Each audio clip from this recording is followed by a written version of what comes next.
وأفر رمضان نيدي ماجرا غافين بايسنا تهيرم تيفي تنير من كفولي في كنفولي يا جار سرجارتي شيخ انتكن ألو يا شيخ إنو قد يرغر قد جارتي يا رمضان ننجمع يا حبيبي قويا قويا آيو هلكن جارتي جري مماين قويا رمضان هلكن جارتي تيتي فانتشروا في الأرض لا شك فيك لا شك فيك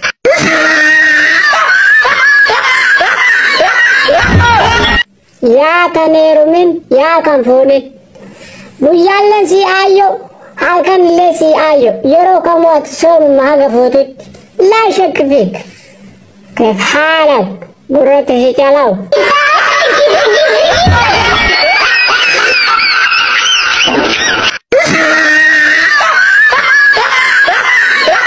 جار سبجارتي يودوتي أجرت اللي وجهك فهمت جراني فردقيتني وجهكاتي ما لبو تعال قبت أكنتي هنا أفتتو موسي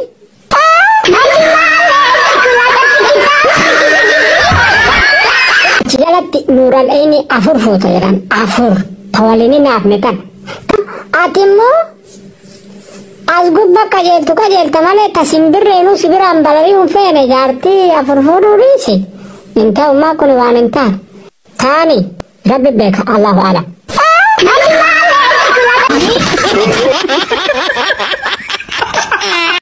أكاسيو تيمالي وان غاري درغد وان غاري وجكانا وجدت مرحبا ثاني ربي بك الله أعلم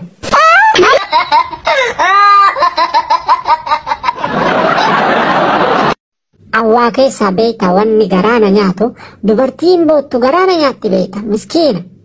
Dubartiin boottu garaana nyaatti? Kana isin ni baare?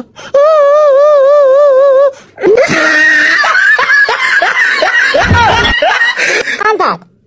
Maa dubartii boottu hin jenne? Anta biyya namaatti rakkattee boottuu jechuu kee abarta rakkoo keessa jirtu. Akka ta'e kana utaaltu tanaa miti.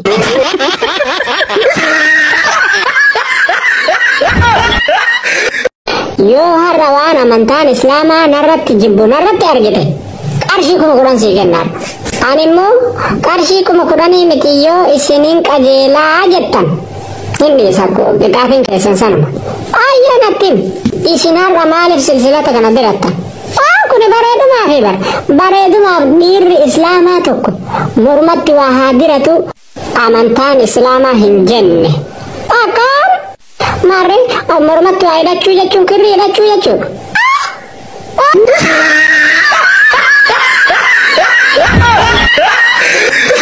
Haamilee na somsite yeroo rakkan godha. Haamilee isin hin cabsine. Wayita isin salaattan maashaallah. Wayita isin sadaqattan maashaallah. Wayita isin silsilata godhattan kan ammoo a'uuzu billah.